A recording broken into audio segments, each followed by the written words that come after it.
Welcome to the Analytics Power Hour. Analytics topics covered conversationally and sometimes with explicit language. Hi, everybody. Welcome to the Analytics Power Hour. This is episode 228. What are AI's capabilities? Where are the boundaries? Well, I asked an AI to write an intro to a podcast about this topic, and here's what it came up with. The rise of AI has led to increasing fears that humans will be replaced in the workplace. But there are areas where AI cannot go. And in this episode, we're going to dive into these areas and explore the promise and limitations of artificial intelligence. It's time to overcome the hype and truly understand what makes human intelligence indispensable for now. I don't know why it said for now at the end, but let me introduce my co-hosts. I didn't actually say that's a little joke, but all right. Mo Kiss, you're the Director of Marketing Data at Canva. Hello, how you going? Good. And what I can confirm is that AI is not as funny as you. Like, that is a true thing. Well, I mean, that was missing some good humor, some Helb's intro humor. I tweaked it a little bit to make it more ominous. Yeah. Okay. So. All right. And Julie Hoyer, Manager of Analytics at Search Discovery. Hello. How you doing? Hello.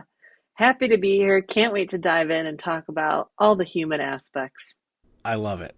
I'm excited too. And I'm Michael Helbling. I'm the founder at Stacked Analytics. We also wanted to bring in a guest, someone who could bring some expertise to this topic.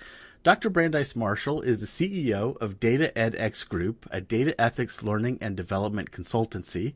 She's a computer scientist with a PhD from Rensselaer Polytechnic Institute and has served as faculty at Spelman College and Purdue University. She's also the author of the book, Data Conscience, Algorithmic Siege on Our Humanity.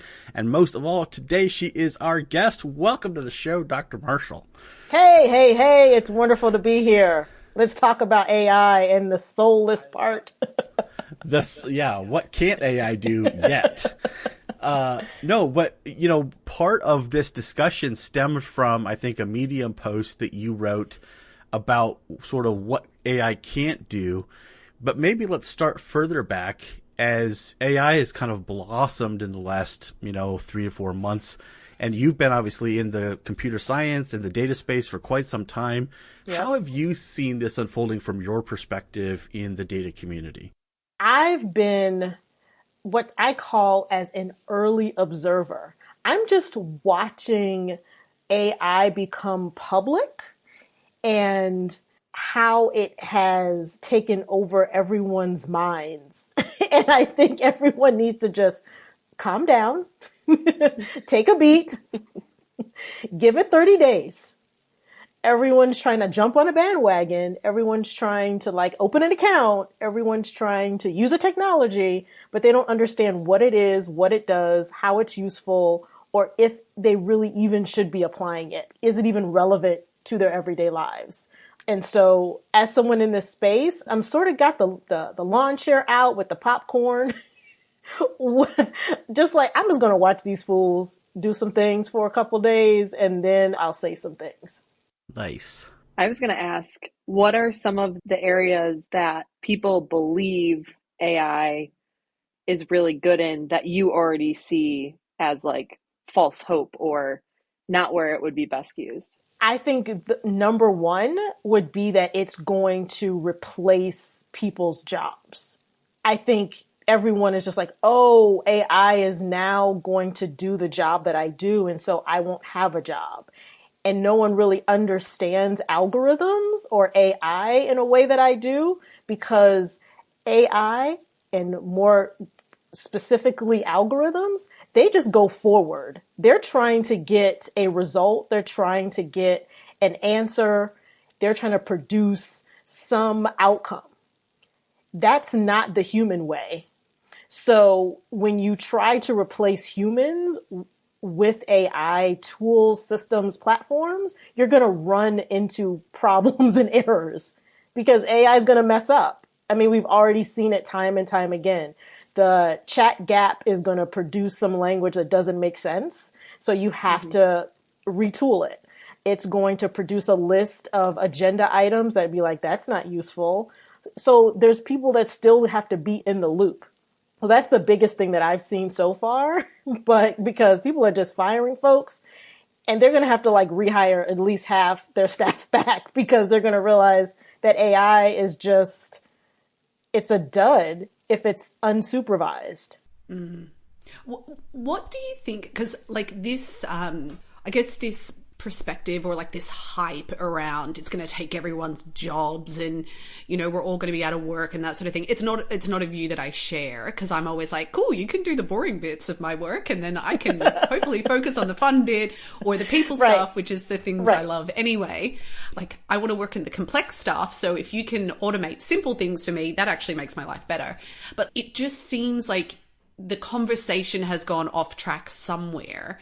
Is it that the topic itself is so difficult for people to navigate? Like, why has this conversation kind of been derailed that, people have this fear?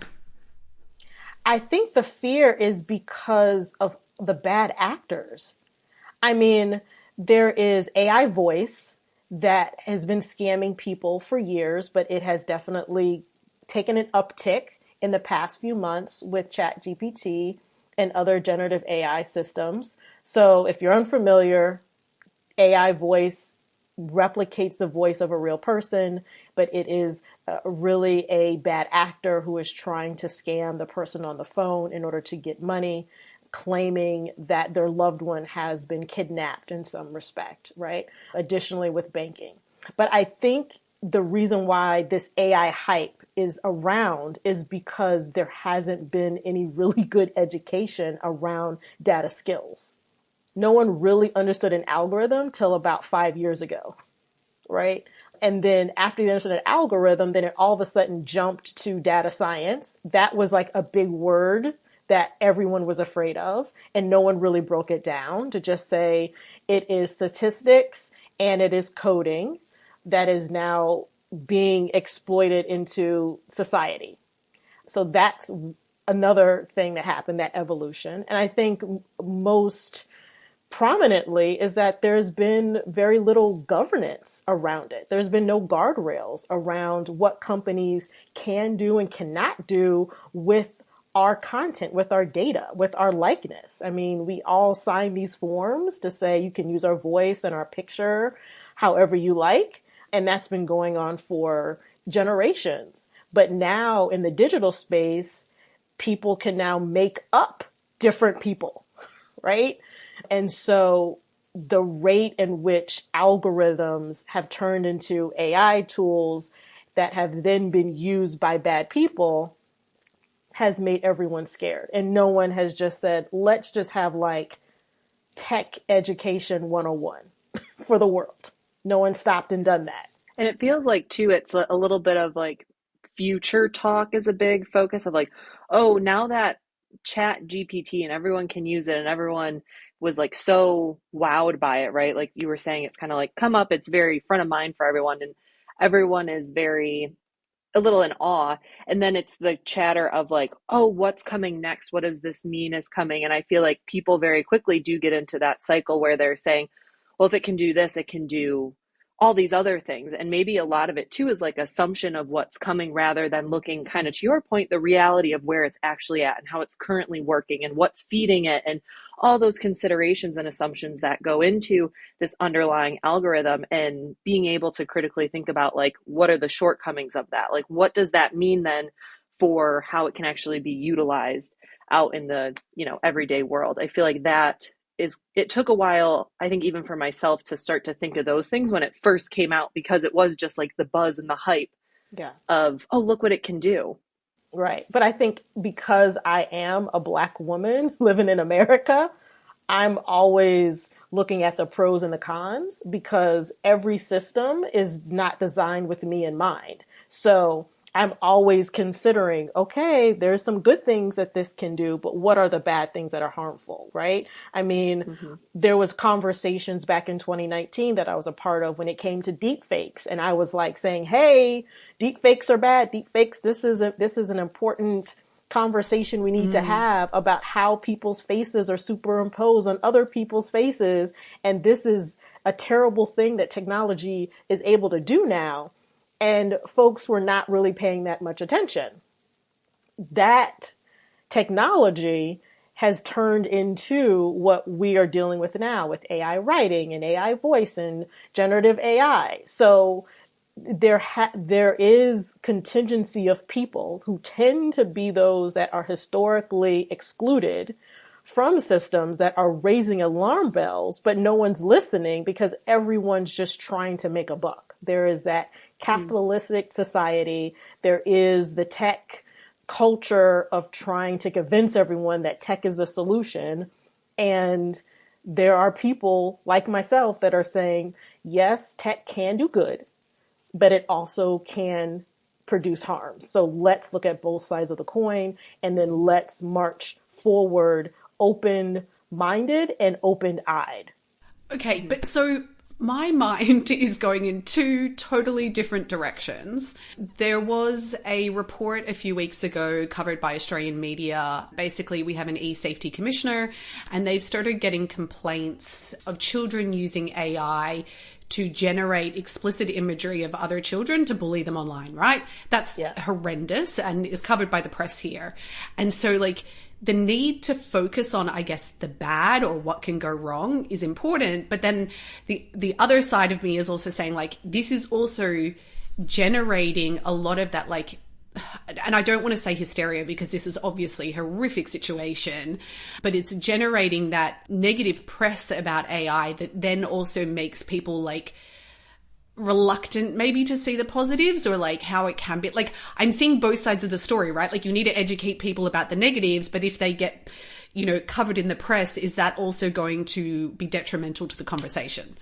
Is that, I'm not sure if I'm making sense here. No, you make perfect sense, because this is what I battle all the time, is saying we need to start thinking about what are interventions, what are solutions, what are things that we can tell people in order to do. So, like, one thing that is very top of mind, especially with AI voice, is do not answer calls that you don't know the number.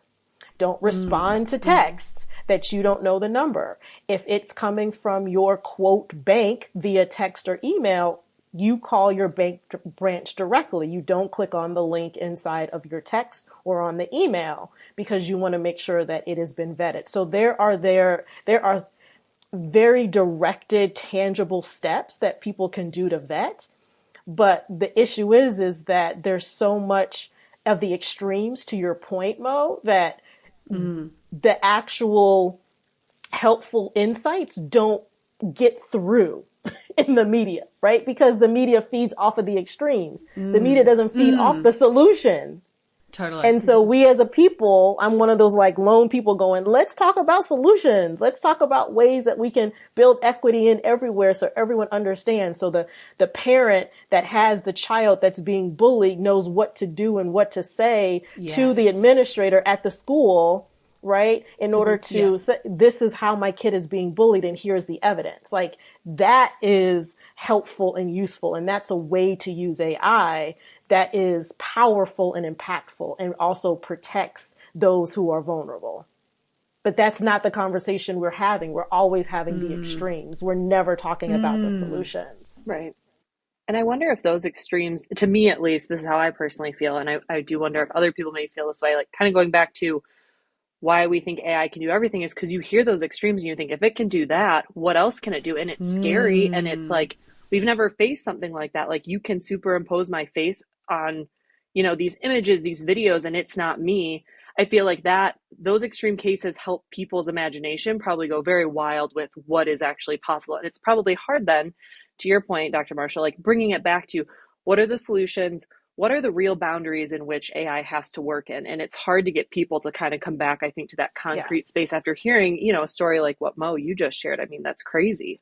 Yeah. I mean, those type of cyberbullying is happening all the time. But then there's the fun side of the extremes, right, Julie? Like, you see the AI generated dance moves of like the former presidents. Like, I just saw that on IG like a couple days ago, right? So it's like, you know, so it was like, oh, that's fun, right? Or you see your face distorted in different ways. That's sort of fun. So then people get into that creative mode too. And then again, that feeds into the, oh, this is all the things that AI could do for me, but they don't talk about isn't that kind of weird that you can take a former president's face and superimpose it on a different body and then make it dance? Like, do we really want that to be a good thing to happen? Right? Right. All right, it's time to step away from the show for a quick word about Piwik Pro. Tim, tell us about it. Well, Piwik Pro is easy to implement, easy to use, and reminiscent of Google's Universal Analytics in a lot of ways. I love that it's got basic data views for less technical users, but it keeps advanced features like segmentation, custom reporting, and calculated metrics for power users. We're running Piwik Pro's free plan on the podcast website, but they also have a paid plan that adds scale and some additional features. That's right. So head over to piwik.pro and check them out for yourself. Get started with their free plan. That's piwik.pro. All right, let's get back to the show. So I'd love to talk a little bit about your Medium post, because we've kind of touched on, I guess, the extremities of AI, but in particular what AI can't do. Did you want to kind of take us through, the first one that you mentioned is contextual awareness? Yeah, so how I thought about this Medium post was me sitting in a room full of other people thinking about how they were having a little bit of AI hype. And they were questioning what AI could do for them. And I started to just identify these three areas. So the first one is contextual awareness, which is multifaceted because context is something that takes the political, historical realms all together, in addition with social and economic factors as well. So I really wanted to talk about how AI does not have context in a lot of scenarios because it is only given a certain amount of space to make a decision about the next step. It doesn't necessarily have a idea of the journey. It only knows about one step at a time. So that's the contextual awareness that we as humans have that AI does not have. I don't think ever will have. But again, that's a point of contention for some people. And then the second one happened to really be about, oh shoot, I forgot my own stuff. What's the second one? Oh, conflict resolution. So conflict resolution was the other one that really was top of mind because when it comes to conflict resolution, there's always a friction point and a contention. And what I know of algorithms and how software works just in general, right? Teaching it for a long time, helping to build a couple of software systems, is that software systems don't deal with conflict well. They just sort of bail out. They say, cannot answer the question, or they stall or something. So we as humans can actually be part of resolving conflict and dealing with tension points way better than any machine could actually do it. And then the last one, which I think is the most important one, which is the critical thinking. And for me, the critical thinking is the preamble to the other two.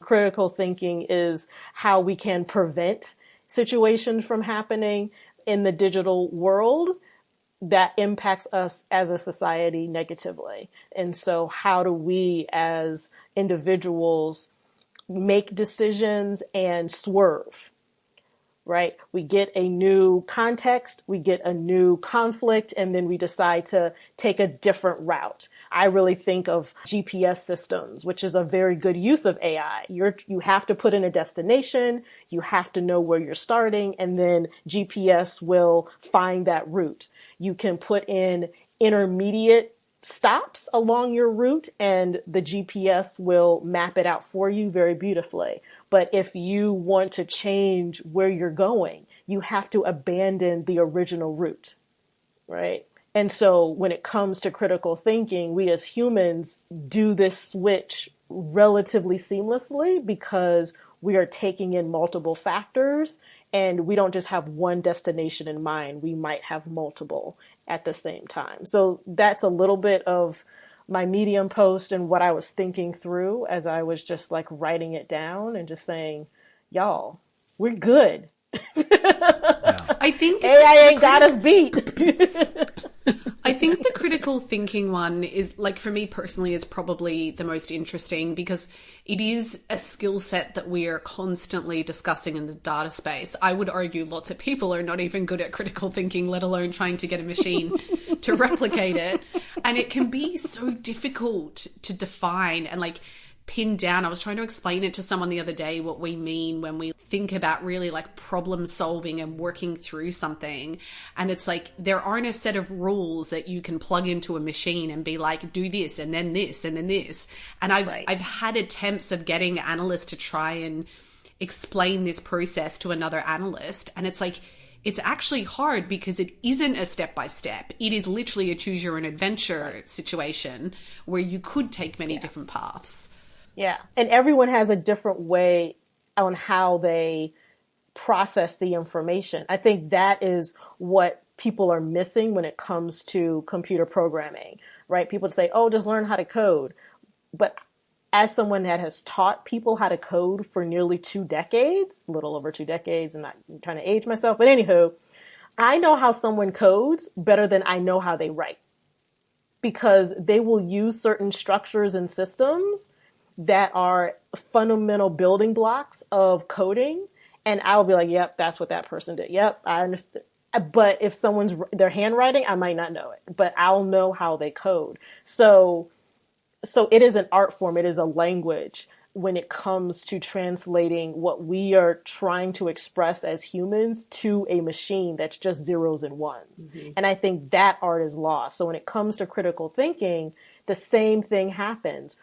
You cannot just replicate someone's process. Because if anyone's a coder out there, they know they get someone's code and you're like, what is this? I don't understand this. And it takes you a minute because you're trying to reorient from what you think the process should be to what that person's process is. Mm-hmm. One other piece of this that I just keep looping back to in my mind is the idea too that you keep saying how AI has to be trained on things. We also have to be giving it information it can understand. It's trying to work within a bunch of parameters. And all of that is historical data. It's what's happened. It's been the reality. But I think, to me, like, the magic of being like a human and that critical thinking in the moment is when you're faced with a completely brand new situation, the context, a new conflict, new parties suddenly enter and are involved. Like, I just can't wrap my head around, like, how could an algorithm trained on only historical data suddenly properly, take this one new data point in time and respond in a way that a human would. I guess to me, like, that's one of the biggest sticking points in my head is like, we only have the past. Nobody knows the future. So, like, is that one of the big shortcomings of AI, or do you think they are maybe better at predicting the future because we're not as unique and net new as we think? Like, history repeats itself? Like, I don't know. I think that AI is not good at predicting the future. I think that the historical data is only good in the context in which it was gathered. Mm-hmm. So, for example, let me be more concrete. A lot of the machine learning models that are part of these generative AI tools like ChatGPT are based on, let's say, news articles and books, right? But let's look just at news articles. Well, news articles for a very, very, very, very long time have been written mostly by white men.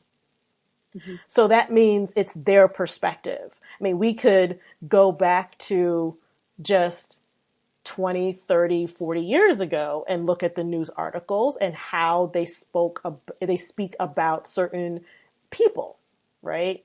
Anyone who is undocumented, we say undocumented now. Before it was illegals.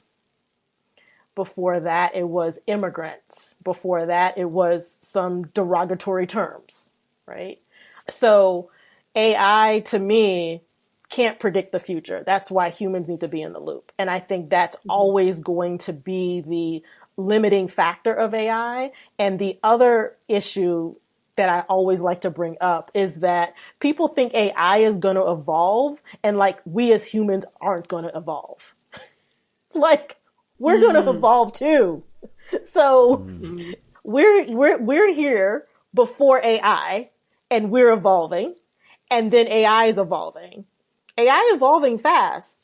I understand that point, but we're evolving even faster because we have AI. So we're always ahead of AI, no matter how you look at the spectrum. Like humans first, then AI. We created the AI, so we're always going to be evolving faster than the AI will. Right? It's kind of like Google. Google was a brand new great thing 30 years ago, 25 years ago, whatever.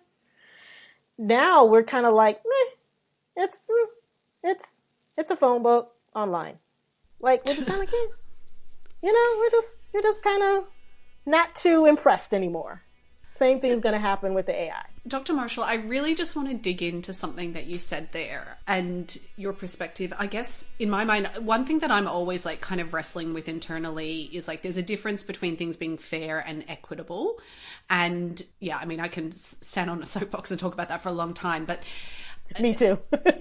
Just discussing that perspective about like AI and I guess like marginalized voices or minority groups, like, is there a particular, like, do you think there's something that we're missing in that piece? Because like you said, right, the input is historical data, and historical data is always going to represent the like majority of our population or the majority of the voices or whatever the case may be.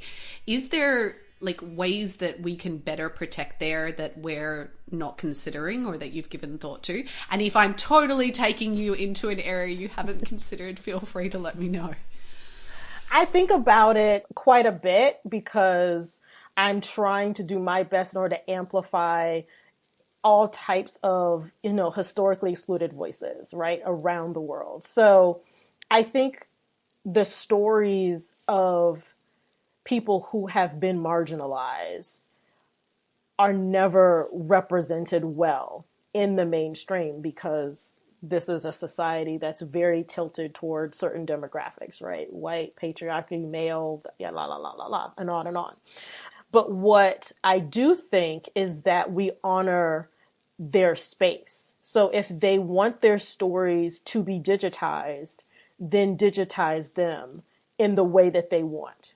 And I think that is something that we're missing as a society, is that there's this kind of like, everything needs to be somehow digitized. Well, maybe certain aspects don't. Maybe the story doesn't need to be typed up, doesn't need to be auto-recorded. Maybe it needs to be just word of mouth and handed down in a certain tradition and honoring their culture and their community. And I think that's the part that we're missing. For those individuals in those communities that want to have their content in a digital space, then include them in all aspects, right? From the funding to the dissemination, right? Not just including them on the back end after you've done all of the things, created the platform, and include them in all. And I think that's the other part that's missing, is that there's not an inclusion of the people and their communities from the very beginning. And it can happen in micro ways, right? You just decide in a room that you're going to have a particular survey done and you want to interact with a group that's historically been marginalized.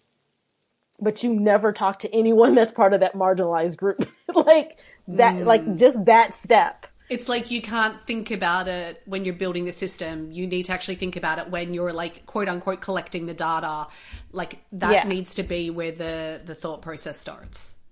Yeah, it needs to be in the requirements and the spec component. It doesn't need to be on the testing side. Like it needs to be way earlier in the conversation. And I think those are the parts that we're missing as a scientific society, but also as a practitioner society.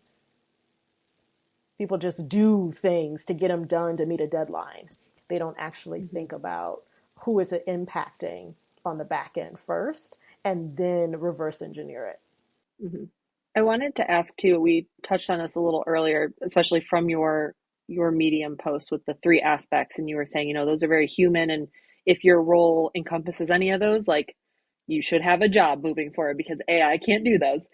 And, Right. within a role, I think it's even hard to say, like, if you were to go around the room and ask, what's your role at work and what are all the tasks that go within that role? I think it would be really hard to nail down exactly what those are. And so thinking of AI as like good at doing tasks and people now firing humans to say AI is going to take over your whole role feels very short-sighted, and it feels very unrealistic to what you were mentioning earlier, because if it's good at tasks, but we can barely describe all the tasks the role does, how do we expect it to take over? I mean, there are projections out there for millions of jobs that it's going to take over. And Yeah. each one of those is a role that I feel like is more complex than we have given it credit. And so I'd love to hear, your thoughts on that. I completely agree with you, Julie. Can we just take over the world now? Sounds good. Let's do it. One podcast at a time. One podcast That's at a right. time, yes. Because that's where I sit. I sit on do you even know what that person does? Do you even know what you do in your role? Because you don't necessarily write down everything that you do every single day. I mean, just the level of meetings that people have and the recording of those meetings is so much tasks that then get decided on who does them and when it gets done, and some get thrown by the wayside because they become not important anymore. This is where I think humans will always have a job, because someone needs to man the AI. Because if AI is going to take over a job, then who's going to make sure AI did it right? Yeah. That was the big point I took away from your second thing around conflict resolution, because to me, what happens in that space is usually some sort of holding of attention between two things that may need to balance out. Like, for instance, in a business, a profit motive balanced with how we treat people and how we treat them fairly or equitably. So, like, an AI is going to come at you with, well, here's how I think we address the profit motive, but how do you know it's adequately holding the tension of treating people the right way? And I think that's at the heart of it, where we can't really let AI have those responsibilities, and it's not ready. And you see it even when you do chats with GPT. If you stray into an area where it feels uncomfortable, you said it really well, Dr. Marshall, computers just aren't great at maybe types of questions, I guess is a paraphrase of the way you said it. Was basically they shut down. They just need a yes or a no. And ChatGPT will be like, oh, I can't answer any of these questions. We got to stop talking about this. And it feels sort of bureaucratic in a way, in that it's just sort of like, and so, like, one of the things I think about in terms of sort of the future of this is, because AI is not a person, and it's really difficult because it feels very person-like when you're talking to a generative AI in ways like it's gotten really good at mimicking sort of human speech and English and patterns and things like that.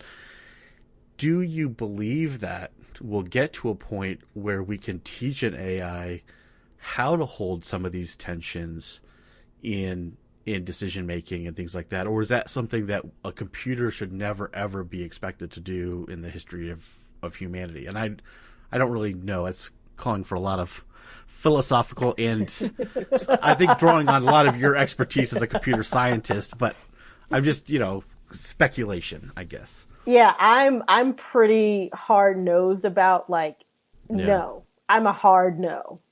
I'm no. Computers need to not do certain things. And I don't think the zeros and ones will ever get to the point where it can make those type of thoughtful, critical decisions. Yeah. Because there's going to be too many sub conditions that the computer will glitch. The algorithm will just be like, I don't know what to do, because it could go 5 different ways and it doesn't know what to output. Right. So I think the best it can do is to provide you with the choices. And then you as the human can decide if you're going to take one of those choices or go a different route. Yeah. But I think if we as a human society relinquish the control to AI, we are going to be the bots. Yeah, and you kind of see this played out practically in all the examples of where we have negative outcomes in society from depending on machine learning algorithms too heavily in terms of like sentencing in courts. I think there was a story about Amazon a while back where they were using it to sort of grade resumes, and it was doing a really awful job of that, and so on and so forth. And it seems like that's when we just let it run with it. That's where we kind of stray off of what should be the right path. We kind of need a human to still be checking all the work. Exactly. It sounds like. But Yeah, I just okay. need to throw a spanner in the works. Go Because for I keep listening to us all say, like, cool, AI is not going to take our jobs. We still need to be there. Who's going to check that the models are running properly? And I'm like, but do we actually have the skill set and the sophistication ourselves to do that well? Because there's a lot of indicators that we're not doing a great job at it. So it's kind of like, yes, AI is going fast and moving fast. And it's kind of like, if we're meant to be there, to be the check and balance, like, what are the skills that we as people need to develop to do that check and balancing job well? Because I'm not sure that we're there right now. No, we're not. We're not there at all. And that is a two-pronged problem. The first one I mentioned earlier, which is the education, right? Getting upskilled or reskilled in understanding the digital infrastructure and what that means. The second prong of that is, of course, companies who claim intellectual property on how they are building these systems that they are not sharing, that there's no transparency in how these systems are operating or built. So we have two opaque things happening at the same time that is not working in our best interest, right? We need more people to have curriculum that understand what AI, data, computing, statistics, and the digital skills are. We can label them different things, right? We need that. Right, people right now, not the future children, not the current children, but adults right now. Everyone wants to talk about the children. Let's talk about adults. Adults need to understand that. But then we also need companies to be more transparent about what their systems are doing. But this is, to me, is that second part is the rub, because I don't believe a lot of the companies understand how their systems are working. The reason why they don't is because they're using open source technology that they are just plugging and playing, that they don't even take a look under the hood to see what that open source technology is really doing, and nor have they vetted it. It's just become part of product right into their full system. So they don't understand it, and they want to go fast. Yeah, but it's funny. I was always going to say, like, is open source technology the solution then? Because then that gives transparency of what businesses are doing and what models they're using. But then it seems like that also has the flip side, right? Then if people are employing open source technology that they haven't written, that maybe, they don't look under the hood, they just plug and play. Yeah. So for me, open source is a point of ethical contention because no one is talking about the ethics of the open source technology. Everyone wants to protect those who are creating open source, right? The programmers and the developers. That's great. Protecting their software library, so you know who wrote the software libraries. That's wonderful. But no one is talking about whether or not they have done a responsible and ethical job in building the technology, right? What systems are they using? What structures are they using? What sort and search algorithms are they using? Is it biased? Is it not biased? They haven't done any type of risk mitigation analysis over the open source. And the other issue that I in particular have with open source is no one is leading them either, because everyone is volunteer. So there's no incentive in order to be ethical or responsible. There's only an incentive in order to make sure your name gets associated with a very popular software library and you get, internet fame. So I have certain contentions with open source that most people don't think about, but I think about as someone that's been in the field, but also looking at the space. And now that GitHub is owned by $1 trillion company that also has embedded in it generative AI tools with GitHub Copilot, we're seeing a lot of junk coming out of open source now. So you have to be very careful. Well, and it seems like with open source, the horse has left the barn in terms of people are pretty gung-ho to try to apply it in some capacity. But I think that's what brings me back to kind of your third point, which is it's never too late to start introducing critical thinking to this process, right? Which is both a human thing to do at the ground level, but also at the architectural level as well, if you will. Yeah. Mm-hmm. So would your biggest piece of advice be that people need to start questioning it more when they go to use it? Like, should they use it, when they use it, the output? Or what would be your couple pieces of big advice for people now that AI is out there and kind of becoming like mainstream, cool, everybody wants to use it? Yeah, I think it will be questioning it. I think it is, where has it been used, right? So what's the source of it? Who owns it? Who owns it? What's the source of it? What are the case studies for the positive and what are the case studies for the negative? If you can't identify those, then hold fast, right? Like just stop looking at it. Because if you are seeing a technology that's out there that you can't identify where it came from and good and the bad of it, then you don't get a 360 view of it. And I think because we're human, we see the 360 view, but AI only sees 180 at a time. And so we need to bring the 360 in. So that's my biggest piece of advice. And also talk to people, like not just random people, but talk to people that are actually in the space. So there's podcasts, there are newsletters of people in this space who are talking. There's people on YouTube who are talking directly about new technologies that have that critical lens that is talking on the positive and the negative. And so that's who you want to follow. It's not just the whomever happens to be popular on, TikTok or IG, but trusted sources is where you need to be looking to focus. Awesome. All right. Well, this has flown by so fast. Yeah, it has. So awesome. We have to start to wrap up. Dr. Marshall, very great. Thank you so much. A very sobering conversation around just sort of how to look at this from multiple perspectives. And I think that's given us a lot of thoughtful things to take away. Anyway, one thing we like to do is go around the horn and share something that we think might be of interest to our audience. We call a last call. You're our guest, Dr. Marshall. Do you have a last call you'd like to share? Oh my God, I have two. Can I do That's two? That's okay. Yeah, totally. Tim Wilson, who is the quintessential analyst, regularly has two. Tim approved. Tim approved. That is a fine layer to exist in for sure. All right. So the first one, I have to just plug my Black Women in Data Summit. It is happening September 23rd, 24th. It's in Atlanta as well as virtually. It's blackwomenindata.com. And just connect with us, subscribe. You'll get some great stuff as far as commentary in this perspective, especially for Black women in this space. So that's the first one. So I got to do the shameless plug. And then the second one happens to be something that, is dear to my heart right now, which is the Montgomery Riverfront brawl that happened. And for those who don't know, you can just type it in, August the 5th, 2023, and you will see what happened. But you can go to my website, dataedx.com/RTN. That's my Rebel Tech newsletter.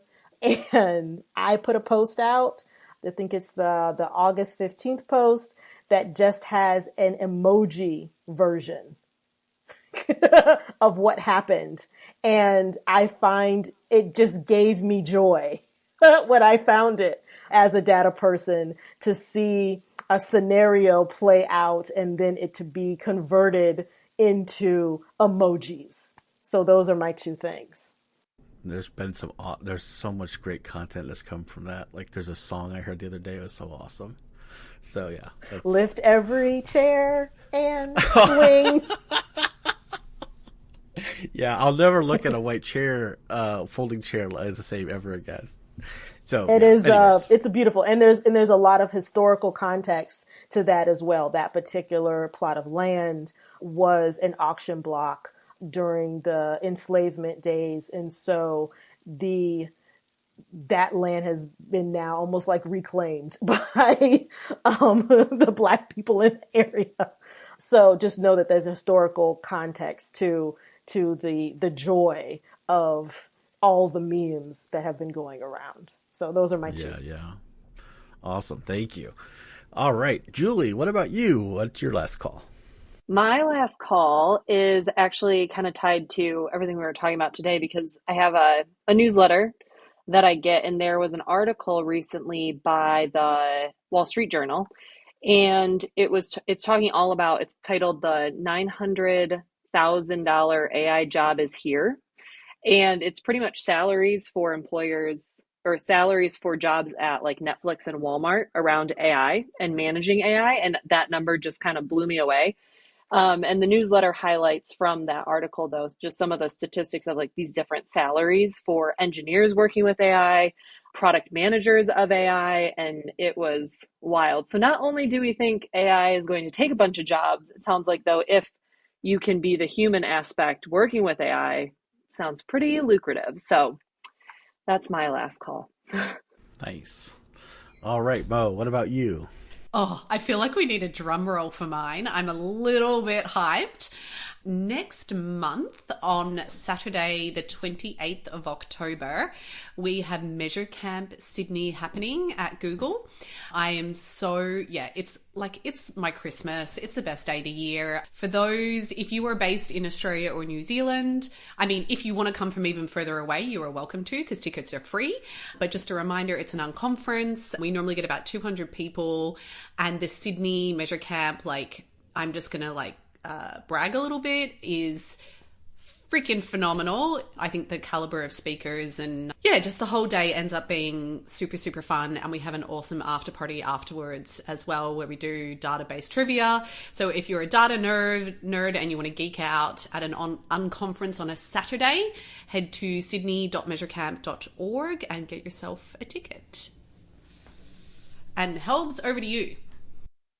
All right. Well, I have a really simple one, but it's fairly tactical, but it might just help people out there. So a lot of people in the analytics community have been switching out their Google Analytics for the latest version in the last few months, Google Analytics 4.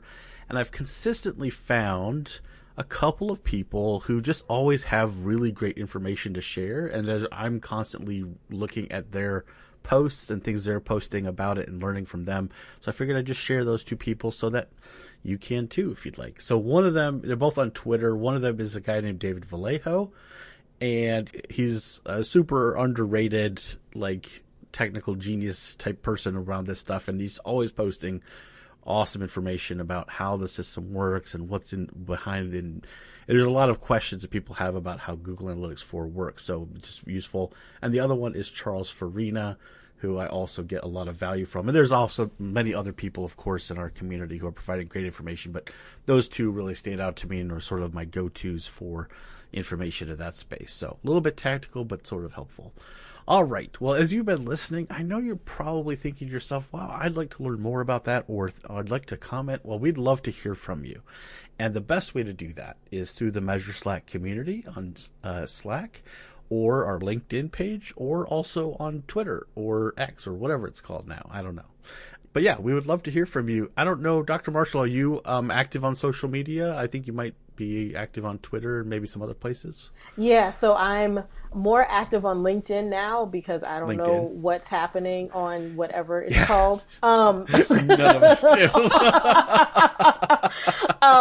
And because I'm not paying on whatever that platform is, people don't see my stuff anymore. So I have a wasteland on whatever that platform is called. But so I'm actually really on LinkedIn. So just my name, Brandeis Marshall, and then you'll find me, because that's only two of me in the world.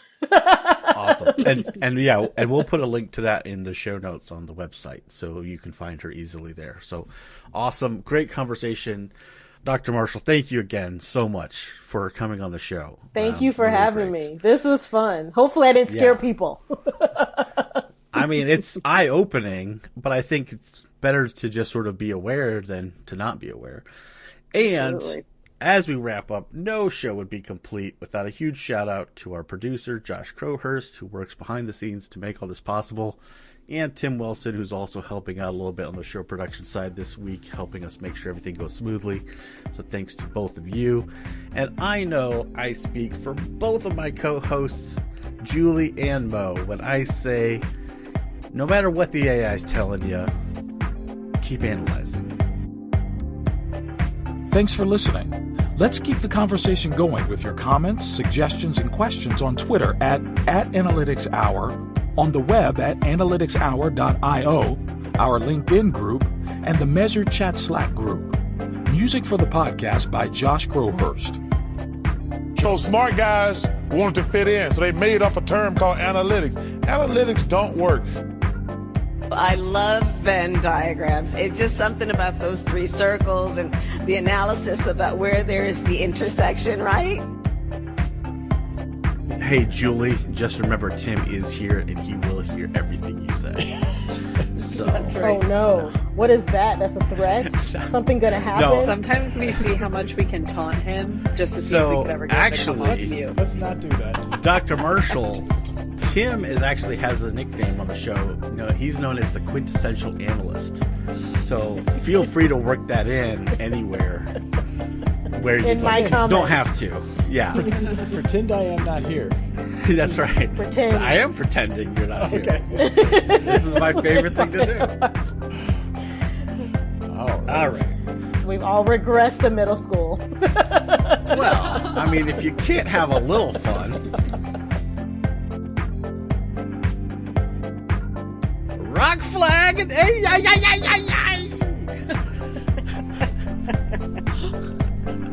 That was a great one. That was You like might have a new job there. So I'm into it. there's so much backstory. Now I get exactly how you feel, though, Tim. Yeah. You're like, I've had a great discussion with somebody really smart. Yeah. No idea what's coming. You're like, Hit him with the you're rock like, flag.